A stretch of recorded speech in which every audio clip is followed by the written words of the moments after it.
Hey everybody, here for Village Who with Dr. Hersch Bhatia. So Dr. Bhatia, sounds like you cover a lot of CityMDs. I do. All across the city. What do you like about that?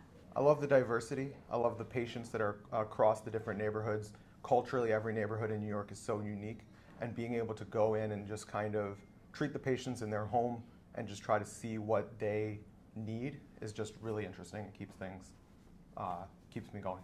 So you mentioned all these different kinds of patients. Yes. And different neighborhoods and, parts of the city.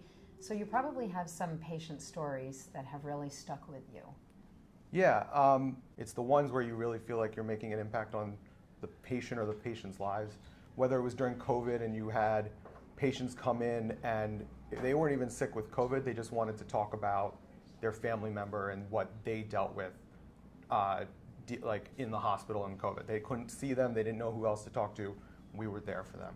Whether it was taking care of one of our staff members who, not an English speaker, having a heart attack and talking her through everything and supporting her through it all. It's the social, I think, experiences that I think have given me more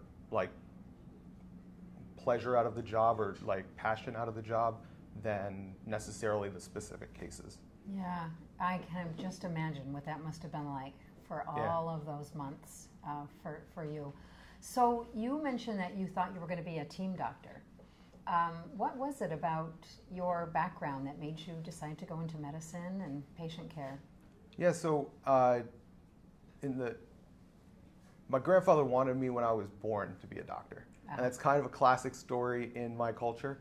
Yeah. You know, grandfather, parents want you to be a doctor, and that's kind of the way that you're taught or raised. For me, it didn't really click actually until I was probably in medical school, where I was like, what am I doing here? And I realized in hindsight, I was probably supposed to be a teacher, and medicine's a great place to be to do that.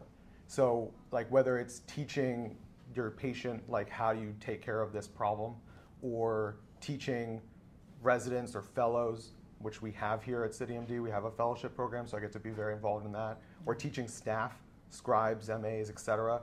They all have other dreams and things like that. So being involved in teaching them has been a really great interest for me, and that's kind of why I love doing what I do. So how do you keep the passion after 6 years? Wear a lot of different hats. So Okay. for me, it's the fact that I move around a lot. The neighborhood changing keeps me interested in helping people. Very different patient population in Tribeca versus Harlem, right? And so they both have their needs, and it's nice to kind of be balanced there. Being a medical director, I get to work with a lot of 30 great providers under me who just I've kind of helped with their progress through living at CityMD, and that's a different hat. I teach the fellows, which is a nice part. The fact that we even have a fellowship program is really unique. And then again, the staff. And the staff coming and going and looking at opportunities and growth is kind of a part that I can be involved in too. So you mentioned the fellowship program as Yeah. something that is distinct to CityMD. What are there other things that this organization does particularly well and in a differentiated way?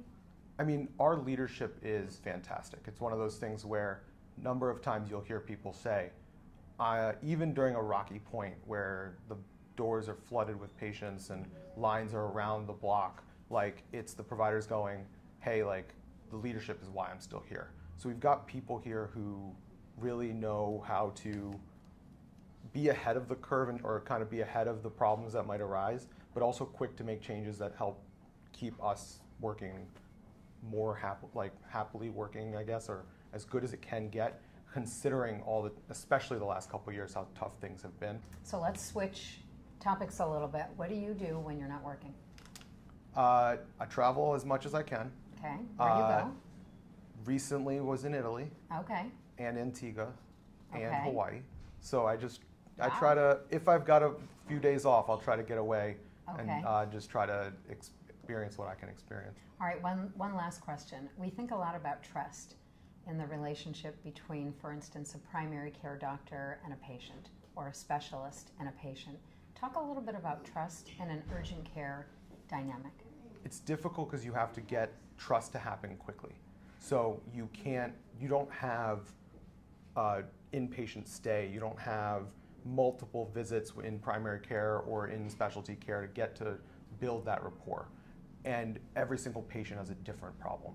So it can be very tough, but as long as you are giving them that time, giving them a place to talk, and you're there to listen, most patients are really receptive to that. It is a skill to be able to kind of get that bond quickly. I try to stay as relaxed as possible in a room. I'm sitting back, my leg is crossed, I'm matching their kind of energy so that they feel comfortable in the room. That's a great answer. Thank you for the time with us today and sure. for being such a great part of CityMD. Thank you.